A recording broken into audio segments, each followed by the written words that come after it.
All right, so we're back, episode 75 of the Cutler. No, Do you say 75? I'm just fucking. That's your age? Are you just messing with you. Are you getting old? No, I did it to see if you were paying attention because I always have this thing about Before you I paying could attention. even think of anything, you started laughing. You didn't even look. I know you didn't look up. That's why I was like, I was making sure this was working. All right, so we're back, CutlerCast. Do you even know what episode it is? No, because I don't know think how it's we've been 66. out of secret. Yeah, I think it is. if Milos was here, he'd tell us. I don't even know anyway. what it. No, he'd make some number up. All right, so we had a trip that we just came back from, Super Bowl Sunday. LeBron broke the record. We're going to go over a few things. We have Arnold Classic coming up, and you're heading on a trip tomorrow. Yeah, tomorrow I go. Tomorrow I fly to Seoul, Korea. And I asked you today. I said you've been there before. Yeah, but when I lived in Asia, I've been there many times, but it's been, I think, about 8 years. 2014 was the last time I went there. Do you think you'll do anything outside of work? Besides eat out, or will you get to see anything, or are you limited on time? It depends. We're going to be staying. So the airport's called Incheon, and it's on the western part of Seoul. It's actually really near North Korea. And from when I looked up where the hotel's at, it's about 25 miles east, but it takes 2.5 hours because of traffic. So I don't know what's in that area as far as things we can see. So what year was the Olympics in Seoul? Do you remember? 88. Okay. So when Ben Johnson broke the record. Oh, okay, that's where he... Yep, Seoul, Korea.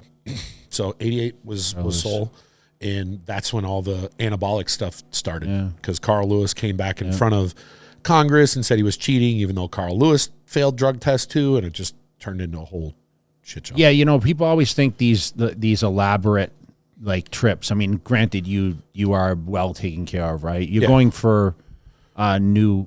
We're going for New Tech. Oh, New Tech. Okay. New Tech. So Regan is the face of New Tech, and it's an equipment company. It's a gym equipment company. So we're going to fly over there to this. There's a big expo in Korea, which I never knew existed. So we're going to go to this expo. He's appearing 2 days, and then we're going to go see the corporate offices and the warehouse, manufacturing facility, and all this stuff. So it's more of it's a business trip, but it's also for me to kind of. I was told that the fan response is insane there. So shout out to our Korean people. I mean, bodybuilding is really big there, but yes. So I asked you if you do anything outside of, obviously there for an expo and business and whatever else. I think, unless you're not back to back and you can extend trips. I mean, we seem to fly in and out of places that are people's dreams to go to, right? Yeah. Just because, it's not the only time we travel international. We have probably the most international possible travel ever on our schedule for this year. At least I'll do. You're already I'll cross the ocean at least 15 to 20 times this year. Yeah. There's even when we come back from this trip on Monday, I could potentially have gone to South America that Wednesday, and I'm not going to go. I think you should, yeah. Well, no, we got other stuff we have to do for other meetings. We have other places we have to go domestic.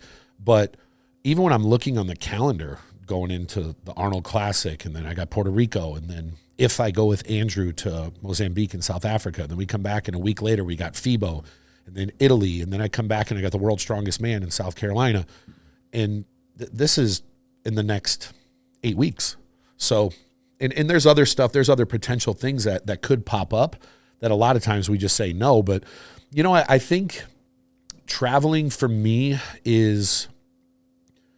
I think it's a little jaded because I've been so many places over the last 20 years that it's very rarely I get excited to go somewhere. It's got to be somewhere I've never been that has some type of history that I want to see. I don't know if you're the same way, but yeah, I get excited to go to Europe, honestly. I just got off a call for a potential August visit to Europe, and we were just talking, if we can possibly piggyback and kind of do the tour that's been delayed because of all the COVID stuff. But I was going to say, you just mentioned it being excited, and our mailman walked in, and he's like, crypto's up, NFTs are up, and you went right to your account. And I said, no, it's down not. 20 grand. What the hell are you talking about? I'm getting my ass kicked. As we're sitting here, guys, we're in Las Vegas, and it's snowing.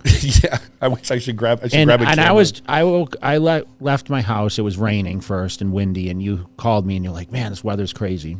Last night, of course, I was talking to you. Your phone went out. The power went out. Yeah. So I don't know what the hell's going on in Vegas, but I mean, we got all these UFO things going on. We'll talk a little bit about that, right? Well, I mean, hey, look, Janet Airlines around the corner. You know what that is? Janet Airlines is the little red planes that are unidentified that fly in and out of Area 51. Yeah, so, our mailman just came in, was talking about Bitcoin, and, he said, why don't you talk about that on the podcast today? And what was your answer? I said I don't know anything about it. It looks stupid. Yeah. What am I going to say? That's not the topic of conversation these days. No. Because a lot of people are down in their crypto investments. And are you up or down? I haven't even looked at my account, to be honest. This was when he said that. It was the first time I looked, and I saw that negative 20,000. You used to call me 4 times a day and be like, "Oh, my account's doing this. My account's doing that." Okay, so you know what really sucks? So, as I was buying and selling, but you made money. What did you make money on? The most money you think on the funny coins? Just randomly. I know, but you bought like Dogecoin. You made money. I made a bunch of money there. But this is the problem: as you buy and sell, as it builds up, and then it's down, I had to pay taxes on that buying and selling. So my accountant's like, "What do you say?" He's like, "Dude, you got to pay taxes." So I said, "But I'm down 20 grand." He goes, "You're down once you sell it." I'm like, "Yeah." Holy shit. So I had to pay taxes on it was like $22,000. And I'm like, but I didn't make 22 grand. I'm lost. Yeah. Yes. You thought you were being nifty. I know. I was all excited. I know, but most crypto people aren't paying the taxes, Well, I'm not trying to go to jail or have my shit no, I'll pay taxes. I have no problem with that. But, traveling, we just got back from New York. Yeah. I mean, there was another. That was a quick, I mean, I went over and saw my family, but successful event. Yes. There was a lot of rough travel with that trip, though, because you flew out at a certain time through L.A. I flew out through San Francisco, got into Newark. I went into the city. Now, for those that don't know, Yarishna came up. But Yarishna's on tour with Karol G, the pop singer. Yeah. So she was in New York 2 days before, but she had to go to Colombia with her. So she went to the airport at midnight, took a red eye, landed at 8 in the morning, got through customs, got in a taxi, came to the hotel. We went to the event. We went back to the hotel so she could shower and change, went to the airport and flew back to Colombia. I stayed one night. The next morning I flew home and you went to Boston. So all of us came in from different places with different routes, and not a single one of us were there at the same amount of time. But it was a successful event, so talk about great event. Had a huge turnout. I would say there's 400, 500 people there. It was packed. It was packed. Of course, we had some figureheads there. Sadiq and Clarita posed, and, we had, of course, Yarishna came, and a few other people that, made the event a great success. Steve always puts on a great event for people. We do that every single year. Like I said, that started with my thing, but weather was very cold when we got there, but it actually evened off a little bit. I was able to go over and visit, surprised my mom, saw my brothers and my sister. I got to see almost everyone except one brother and one sister because she lives in a different place, but was on the farm and kind of got to reminisce a little bit. And for the first time, I saw my brothers admittedly, I think they're coming towards closer to retirement. They're both closer to their mid-60s, and I never thought I'd see the day that they would actually say,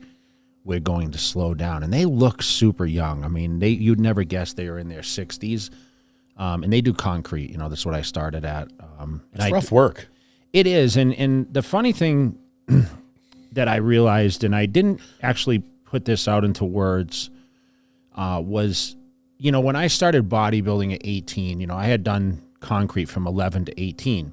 And the expectations were or opportunity was for me to take over the business, right? So I went to college and I was pursuing criminal justice, and I found the gym, and it was like my outlet because I wasn't sure what I really wanted to do. I just kind of knew I didn't want to do concrete. Like it was kind of given to me, right?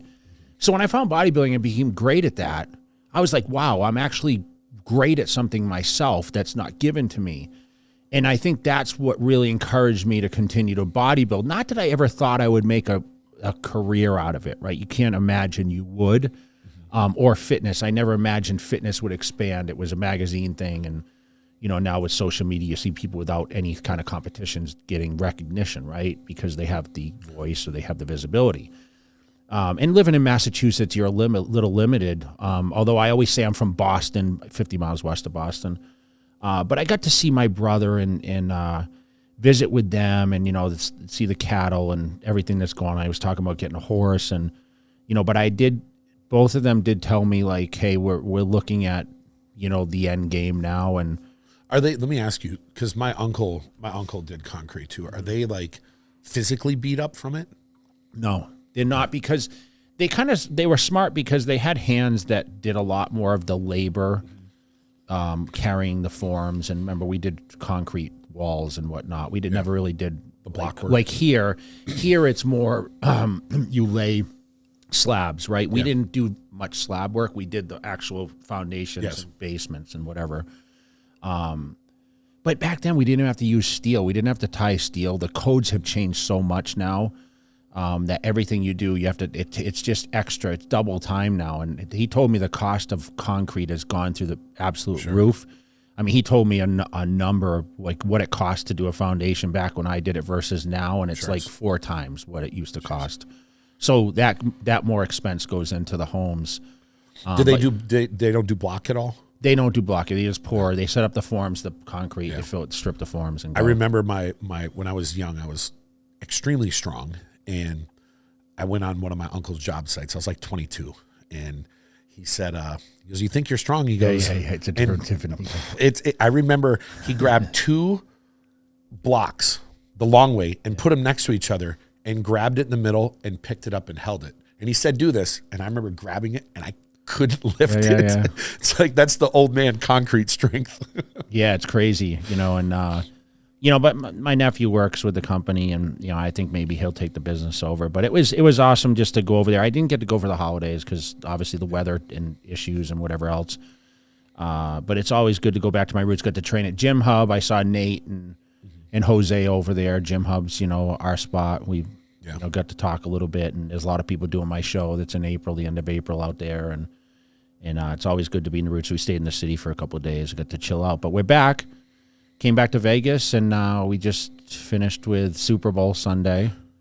Did you watch a game? I did, yeah. I bet on the Eagles actually. So I didn't watch it. Down. Yeah, no, you did. You watched the Super Bowl halftime. Well, I watched the halftime show. Yeah, and that was it. It just randomly popped up like when I was on my computer and I watched it.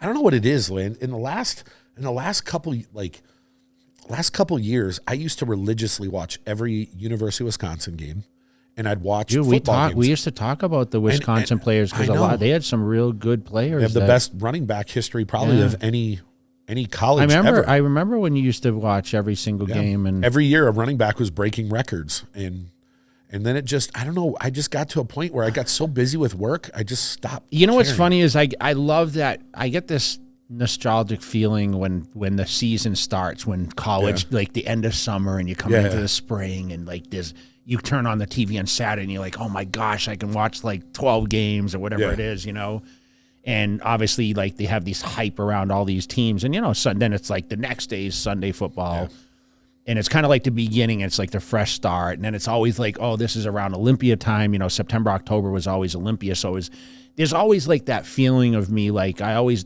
anticipated that time of the year. And sports was a big part of it because I looked at myself as a sporter, right? I know there's arguments on what bodybuilding is. Is it a sport? Is it what do you think it is? It is a pageant. And I hate to say that because when you talk about pageant, you think of women, right? But I think it's I don't know. What would you call it? It's a physique contest. It's not a sport. Yeah, it's a physique. It's because realistically, it's closer to muscle modeling than anything. Yeah. You're modeling your physique with certain movements, and you're being judged. It's physical what we do in the gym. But is it take athletics? I don't think so. But do you feel that someone with an athletic background has an advantage in bodybuilding? Yes, I think so. Yes. Like if you look at a lot of us, we came from sports background, right? I think people that had an athletic background trained a lot longer. They probably trained drug-free longer, and they had a better foundation. And I think you're better maybe at learning the movements and understanding your body better when you've played sports. Is it individual that you don't necessarily experience with? I think even boxing, is that individual? Yeah. I guess. I mean, you're going against But you somebody. have every boxer has a trainer. There's no boxer Yeah. that like a bodybuilder goes to the gym. Like I went to the gym and trained. You need somebody to help you. Yeah, like you can only need shadow to box do so mitts much. and whatever else, right? And So, spar. that pivots us to another thing. LeBron James. The GOAT. You're going to get a lot of hate for that. Hey, they could give you the hate. You got the stats to back it. There's still the argument, who's the greatest of all time ball player. So he broke the record. How many points? Do you know It was what like it was? 38,000 something. He broke Kareem Abdul-Jabbar's record that was standing for 39 years. And the anticipation was, I know they had a lot of star-studded celebs in the audience, people that never come out. Yeah. Denzel, he hadn't been out in 3 years, and he went to watch the game.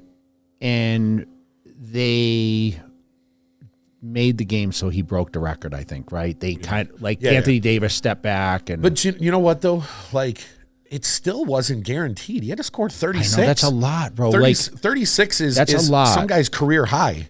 Especially at his age, right? He's been playing he's been playing a lot longer. He has more miles on him than he's been playing for 20 years, but just his postseason is like another 3 years added, plus AAU and Olympics and this, like, he's got a lot of miles. Individual. Okay, so Jordan, 6 championships. A championship is an individual, though. That's a team. Okay, That's a team accolade. Yeah. So he went to the final 6 times, won 6. 6, yes. So that's how they view him as, like. See, this would be my argument. Well, if that's the case, well then Bill Russell's a GOAT. He has 11. So then the question, it's over. You can't just go by that. Or you could say Robert Horry has 7. Is he better than Jordan? He has more game winners in the finals than probably anyone. Okay, is the game harder now, or was it harder then? It's way harder now. Why? Because the athletes are more athletic now. Why? It's like bodybuilding, right? As far as like availability of knowledge, right? I grew up on Jordan. I used to go. I know, but is the gene pool better? Yes. You got to understand this. When Jordan came into the league, he was the most athletic person they've ever seen. Now, there's guys on YouTube that are more athletic than Jordan. LeBron James' son is 6'2" and just did a through-the-legs dunk in a game, something Jordan never could do, in a game at 17 years old. So there's the athletic pool is, like, let me take a step back. When Jordan came in, he's about 6'5", 6'6". He was the fastest guy on the court. He was the highest jumper. He had just athleticism off the charts. Now, every team has guys on the bench that jump higher, that are faster, that are more skilled than him, that are 6'7", 6'8", 6'9", 6'10". So the athleticism is more. And I know people say it was more physical back then, but come on, dude. Like, the baddest guy. The refs controlled the game physically. The refs allowed harder fouls then. But who was the baddest guy in the league back then? A Bill Laimbeer? Bill Laimbeer is 240 pounds. I think, though, if we did a poll, of course, on CutlerCast, okay, and this is I'm speaking directly to our fans right now, and our listeners and everyone else, and our haters, because I know we got haters out there. Who is the GOAT? I think you're going to find out, and you're going to tell me why, because I know you have the answer for this, because you have the answer for everything. Why would majority of society right now favor Jordan over LeBron? Because for a couple reasons. One, LeBron's very political, and a lot of people don't like that. And I've seen people discount him. He was not. Jordan, they wanted him to get involved in politics. They wanted him to say stuff, and his famous line was, "Republicans buy shoes too, so I won't say anything." So he cared about money. He didn't care about what he should or shouldn't say. And I could care less what anyone's politics are. But LeBron is very outspoken, and because of that, people dislike him and look for the weaknesses, to where if you look at Jordan, people forget he went to North Carolina. He had one of the best coaches in college history that taught him. He came in and had Doug Collins, Hall of Fame coach. Couldn't win. Once Scottie Pippen came and once Phil Jackson came, the best coach of all time, then they started winning. But he got his ass kicked for years because he was a ball hog. And his stats and numbers were high because they built the team around making him what he wanted. That's what Doug Collins did. So I look at his success, And the vast majority of his success was because of what was placed around him. Now now reverse it and look at what LeBron came through. Came out of high school, 0 formal training, went right in at 18 years old, was expected to carry a team, and he did for the last 20 years. He's arguably been the best player in the league for 19 years. Jordan at his peak. Now, and this is, if somebody said from 1991 to 1998, that peak for Jordan was the greatest of all time, then I can understand. If you're just judging that, yes, then you could say, this is why I think he's a GOAT. But nobody in the history of sports has been as good as LeBron James from the age 19 to 38. And it's not an opinion. The statistics Tom Brady, prove maybe. it. Tom Brady, yeah, Tom Brady. But LeBron has the stats to prove it. You know, I mean, even now I saw you're starting to see more people come around, like a Shaq and a Kevin Garnett. But do you feel people don't want to favor change of? They don't. They want to look at. I mean, you know what I saw, and this kind of you guys will laugh about this. They pictured LeBron's. He has 2 sons, right? Yeah. They were wearing Jordans. Yeah. because that brand, the shoe brand is iconic. You see the movies coming LeBron out. wears them too. You didn't watch the trailer, did you? No, I haven't seen Air. it. Yeah, it's called Air. No, I mean, look, I grew up on Jordan. The one thing I will say that a lot of people. You were a Jordan. I still am. Yeah, you were the Jordan fan, of course. Though, right? It's not. I'm just talking about just my opinion on who's better. So you think LeBron's the GOAT? He's better than Jordan. And it's not an opinion. You think he's just a bigger, more stronger, faster. Player. He's smarter with the game. He's a better passer. He's a better rebounder. He's a better scorer. And you can say he's not, but the statistics prove it. He shoots better. He has a better 3-point percentage, better 2-point percentage. Would if you split up the time zone though of the age bracket? Who would be better if it was limited from 91 to 98? What do you mean? Would Jordan be a better player? I think Jordan in that era, range. Jordan's peak was probably higher than LeBron's during that period. He didn't have the time frame. But you have to put things into context. Yeah. He had a healthy team around him his whole career. He had health on his side. That's luck. Mm-hmm. LeBron went from one team and he dragged people to the finals that wouldn't even start on any other team. He went down to Miami and half the time Dwayne Wade wasn't even healthy. He beat the best team in NBA history. Well, I shouldn't say his team. He led his team to beat the best team. Who did Jordan beat? Who? Just be real. Who? The Utah Jazz? He never went against a historically great team. Every team that his teams faced, they were severely favored to win, and they did. LeBron, outside of the 9 times they went to the finals or 10 times, twice he was favored to win. All the other times he was the underdog because he didn't have a good team around. The one year, they got two wins against Golden State Warriors. 2 of the starters, Kyrie and Kevin Love, weren't even playing. Do you feel the Lakers got an easy COVID title? No. Because every other person had to go through the same thing. So no, I don't think so. It's different if I mean, it was a big break for a while though. Yeah, it was. But you got to remember, every person there was on the same even playing field. So no, I don't think they did. But this isn't the one thing I want to say is the thing that I love is I got to see both of them play. And we've all I think we take it for granted that I got to see Jordan play his whole career. Who are some of the GOATs that you got to see? Playing? Just think of sports. At sports. Tiger Woods. Yeah. We got to see him. I mean, I was in high school when he was coming up. Jordan, LeBron, Tom Brady. I got to see Barry Sanders. We got to see Mike Tyson. We got to see Mike Tyson. I was a kid when he was fighting. Yeah. We got to see Venus and Serena Williams. We got to see Federer. We've gotten to see some of the best athletes of all time have came in our short time on this planet. Our soccer players are going to be disappointed when you don't mention. Well, Pelé passed away last year, and he was arguably the GOAT. I don't know why he was, but he was always known as the GOAT. But I just think it's one of those. If you really look at it,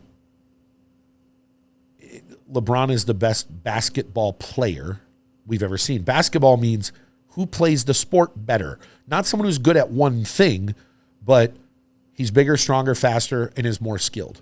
And this isn't an opinion. It's statistically, it's a fact. Now, that does not taken away, like, people can have the argument. That's just my opinion. I want to see the argument on our But comments. one thing I will say is, and this comes Do you to... agree with Matt? That's the question. No, most people would disagree with me. They're going to hate you. That's okay. They can hate me. I don't care. But I see things for what they are, not how I want them to be. But this same argument happens in our world. I know. So talk about because that. people that Who's the GOAT? Ronnie would be. You're not Arnold? No, Ronnie would be. Physique-wise, yeah. You know, physique-wise, yes. Now, as far as what they've done for the industry, Lee Haney. I think Arnold. Lee Haney doesn't get as much respect. I don't think he does because he probably wasn't going against the similar competition Ronnie did. That's probably why. And there wasn't as much footage on him. You know, I think in our industry, we go through the same thing. People that were in your era will always say, my era was better because it makes them look better. Same thing with basketball. You'll see like a Charles Barkley. Well, I played against these guys and they were way better than now. It's like, well, that's because it makes you look better. I think Dorian might have had the biggest challenges. Who is his main competition? I mean, remember Kevin, Sean, Nasser. Ronnie had all those same people.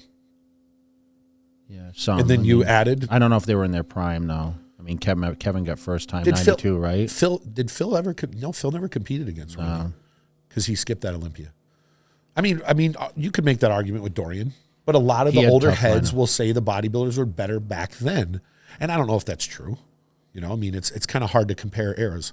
I mean, in all honesty, back to the Jordan LeBron debate, it's kind of an unfair debate because they played different positions. They had totally different routes in their career.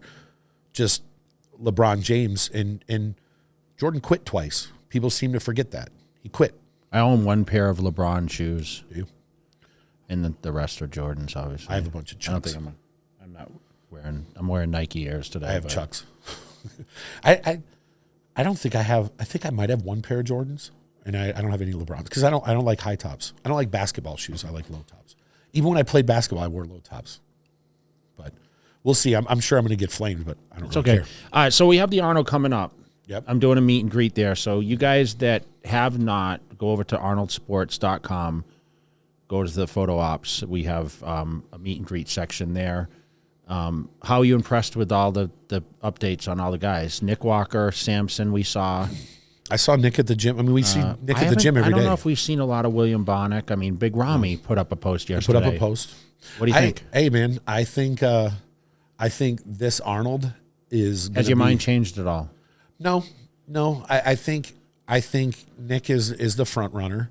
Now, could Rami come in there and spoil that? What do you think of Clarita taking his shirt off at the event? You were in a better seat than I was. Yeah, I mean, dude, Clarita's going to be, if you're out of shape, up there? He looks big and round. I mean, he's obviously smaller, yeah. But he's going to be he's going to, I don't know if he's going to be the ultra peeled or if he's going to be a little bit more round because he doesn't have to be ultra peeled. I don't know. I don't know what his game plan is, but it's just kind of a cool, it's kind of cool going in this show where there's literally, this is the ultimate apples and oranges show.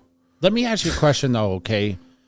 You know, Flex Lewis was the most winningest 212. I mean, he started at 202, I think. But, like, when you have a Clarita stepping up, and I know Kamal's, like, in this storybook, too, but... Kamal's doing the show. Yeah. It's like, you're now seeing the crossovers. Hadi. Hadi's become Mr. Olympia after being in 212. William Bonnick became second, being in 212. How... will there ever be established the greatest shorter bodybuilder? I mean, we can argue Lee Priest is in those. We can argue Lee Priest would have been a problem. Franco Colombo or Sean Ray. Yeah, true.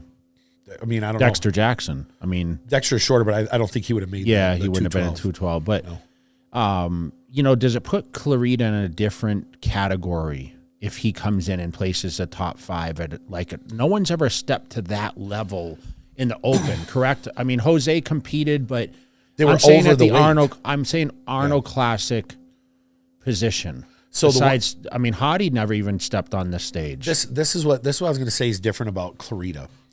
Clarita is going to step on stage and he's still going to be under 212. Some of these other guys stepped on stage. Like 180 or something. But some of these other guys like a Hadi and a William, they're dramatically bigger now. They graduated where because they were struggling to get into the weight. So. Sean is still in that that weight class. Yes, he I don't think anyone's categorizes done in that. You know, I think Sister Nino did he did the Arnold Australian. He was probably under 212.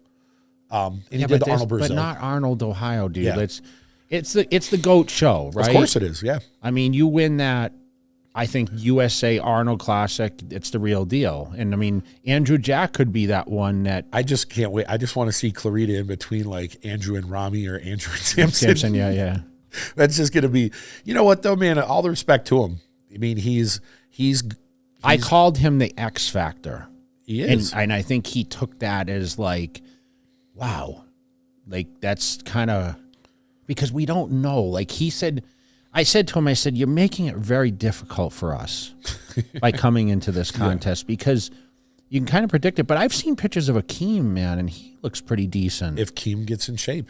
I mean, Justin Rodriguez looks really good.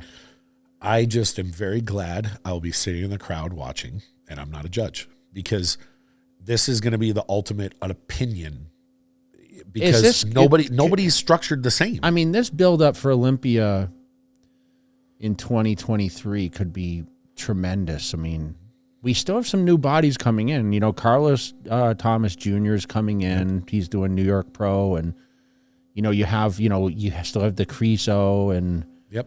I mean, do we have this good Vito guy coming in? I haven't seen him. Regan hasn't competed in a while. Yeah, you know, I mean, he's putting in the work, putting on the weight. This is going to be a hell of. It's going to be a hell of a show. So we have a couple of new shake-up people that could come in and solidify placings. Do you? And again, it's your opinion. Do you think someone can beat Nick? Listen, anything's possible. I said Rami couldn't lose at this Olympia, and he was 4th or 5th. What was he, 4th or 5th? 4th. No. 5th. Brandon, no, 5th. 5th. Yeah, Brandon was 4th. See, I don't even know the placings. You know, I just listen. If I had confidence and I wanted to lay out the bets, I mean, I just bet on the Super Bowl and lost quite a bit of money. So it's like, so then whatever you say, I'm going to do the opposite. No, I'm not gonna say. But yes, anything is possible. He can. I mean, I did hear from him yesterday, and you know, we'll probably see him at the gym here in an hour. I said, you know, just focus and you know, just do what you do, and you know, he's just dialing in the condition right now. Which, looking at the pictures, he's very well conditioned. I mean, I saw him at the gym the other day, and he's. I think we kind of know. It's kind of like what we know what to expect from him. I think we don't know with Andrew, we don't know with Rami, and we don't know with Samson. I mean, Clarita, we just don't know how he's going to look standing in the middle of these guys, but we know he's coming razor. Yeah. But we know what Nick is going to bring, man, and that's like the consistency. And this goes back to my GOAT debate. Consistency matters. Yeah, and Nick Nick just needed to ride. That's it. Like Nick was on cruise control. There's not much more like, oh, he's missing this or missing that. Can he improve? Yeah. And I mean, they keep saying, oh, his V-tape is getting better, this, that. But you don't know until you dial down. And you know, I saw pictures of him and listen, I know he's gonna look dramatically different come the day of the show.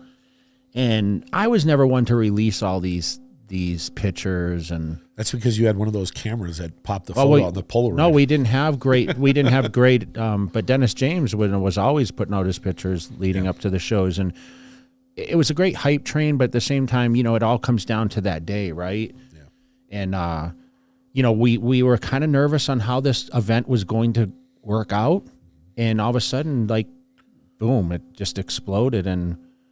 You know, we have some great classic competitors. I mean, men's physique. I mean, Banks looks great, right? Yeah, I mean, Banks is the front runner. I mean, he's coming on strong. Bikini, I have no idea. I mean, it's a stacked lineup. Yeah. You got 1, 2, 3, 4 former Olympia winners in it. I think maybe Issa isn't doing it. But Ashley, Jen, and Maureen. That's 3 and what's Olympia cool winners. is, you know, one thing I'm really excited about is to be able to meet up with Ronnie again and have the opportunity. Like, we're starting early on Friday, right? Real early. Yeah, we're kind of doing the opening for the strong event. And, you know, I'm seeing more faces pop up. Like, I just saw Mark Henry's name come up. Yeah. And, you know, we have Eddie Hall, which obviously we have a relationship with now. It's awesome. He wants to be a bodybuilder, so maybe I can convince him to, like, get to Vegas and do some sort of a collab in that sense. We've already had those conversations. Yeah, it's awesome, you know. But I'm looking forward to it, man. It's gonna be an awesome weekend, and you know, it's you know, we have to get through a couple business trips, and you know, but that's going to be our next big thing that we'll probably feature on the CutlerCast, because we had such great reviews last year. You know, we kind of did on the road, and we are talking about bringing this thing like viral from regions. We want to take this podcast around. Yeah. And I can just say it. I have to learn how to travel with all this stuff. And that's the hard part. Because people out there don't realize, like, there isn't no production crew here. This is just you and I. This is it. There's nobody else in this office. It's just us filming this and editing it and do it. We do this on our own. And I need to learn how to travel, like find a way to travel with other things, whether it's wireless microphones and whether it's getting a smaller mixer board or getting a different MIDI board to control the cameras and what cameras to bring. But we're going to figure this out. Someone asked me yesterday who the next guest was. I know who the next guest is, and nobody could ever guess who it is. But I'll say this, it's a real hero, like a hero, not like a pretend hero or someone you look up to, a legit hero that has a unique story. And I had a dinner with him and his wife last week, and I'm looking forward to it because it's going to be a banger. So that may be. Is that going to be our next one, or probably when I come back? Yeah. Okay, so whether it's the next one or the one after, you know, like we said, guys, we would love to hear your debate on this, and you know, we'll touch on a few more topics because we always have things going on, but we always appreciate the support. And if you guys don't think LeBron's a GOAT, I don't care. No, I know, but I have fun with it. I want to hear Super Bowl thoughts. I want to hear Arnold Classic. I mean, obviously, this is still. What did you think about the Super Bowl? I was really disappointed, man. The Eagles came out strong, and I was gonna lay it all on Mahomes and the Chiefs, and I just was fear of he had an injury. You know, he had a high ankle strain that they were talking about, and I know in athletics, like, you know, when you're that talented, it's really hard to kind of hold someone. The quarterbacks win the Super Bowl, you know. Of course. But Hurts, like he performed. I mean, he has something going on with his shoulder too, but. Man, I was a little disappointed. I almost pulled the trigger to go the Chiefs' way, and you know, at the end, I kind of just, you know, I looked at the Eagles, and you know, I just realized that the AFC, I should have known. I mean, speaking to Angie's nephew, he studies this stuff and knew that. Shout out to Doel. He said actually, like, the AFC is going to win this thing, and it was a nail biter. It came down to the end, then came down to wire. I enjoyed the halftime show. I know you had your opinions, but. I have a lot of good feel songs that Rihanna performed. She's, I mean, obviously her pregnancy, I guess it came out that she's pregnant. I didn't know, but like the dancers were great. I thought it was I don't usually sit and watch the performances, to be truthful. You were a little disappointed Jay-Z didn't come I was disappointed that because Jay-Z was there. He was there, yeah. He was, he walked right in front of one of my friends. And I was kind of disappointed that she has so many great records that she didn't bring somebody else out to get it. That's what I was just. I wasn't worried about the performance. You know, it's just Rihanna's fuck. I mean, you talk about GOATs, dude. Like female artists. I mean, J-Lo, like she was a great performance at Super Bowl one year. But Rihanna's next level, like, dude, she came on so young, and you know what's crazy? She's worth $1.7 billion for a reason. Well, you said she wrote her own music. She writes her music. Yeah. When when you're in the music industry, there's people that make the money and there's people that get the fame. She's one of the few that has people both. Had their opinions about her performance. I liked it. I know it was a little. There's a bunch rated. of there's a bunch of Karens on my Facebook. Yeah. All these hating ass people hating all over. I'm like, dude, you guys have like you know what I'm going to say this because this is like a pet peeve of mine, and I'm sick and tired of this when people go, but there's kids watching. Half of these kids' parents are horrible parents that do way worse shit in front of them every day. I want to hear about this kids. We were all kids. Trust me, when I was 5 and 6, I was getting into way worse stuff than you can see on TV. I mean, listen, music is different from when I grew up. I mean, we had Madonna and she was doing foul stuff too. I mean, remember how outlandish she was and her outfits, and they, it was kind of but it's what it is. I'm not going to, I enjoyed it. That's all I wanted to touch on. You guys can give your opinion on it. I mean, listen, has there been better ones? It's everyone's opinion, but I thought it was good. I can't judge it against, was it the greatest performance? Dude, to be honest, I'd have to sit and break it them all wasn't down. her greatest because of her being pregnant. If she wasn't, I'm sure she would have done a Wasn't lot last year where they brought all the hip hop stars last year? That was good. I was actually hoping she brought Kanye out too. But once again, our generation understands these Of course. performers, right? So we have our favors and like what we like, right? Now, some people can't relate. I mean, when you're quite older or whatever, you're not in the Rihanna era. But this is what it comes down to. People have selective outrage. They get mad when one person does something, but if someone else does it, they don't care. Michael Jackson did all kinds of obscene stuff. Nobody ever said anything about him. Madonna did obscene stuff. All kinds of it all depends on who it is. Like I saw someone on Facebook, like when Michael Jackson he grabbed always his did crotch this. and whatever. I saw someone on my Facebook write. I didn't watch the Super Bowl because I didn't want to hear people talking about this. That she named like 5 things that rappers talk about. I'm like, it's Rihanna. She doesn't speak about any of this stuff. Skip the show. It was because they see someone on stage that they don't relate to, so they assume that this person has this type of music. It's just stereotyping. That's what makes our podcast so exciting because we can get out here and put opinions, and it's not going to be the last time. So, tune in for the next episode. But we want to say appreciate you guys. Make sure you guys like, subscribe, follow, and more importantly, I want to hear the debate. So, I'm going to get. So we'll see you guys next week. Appreciate you.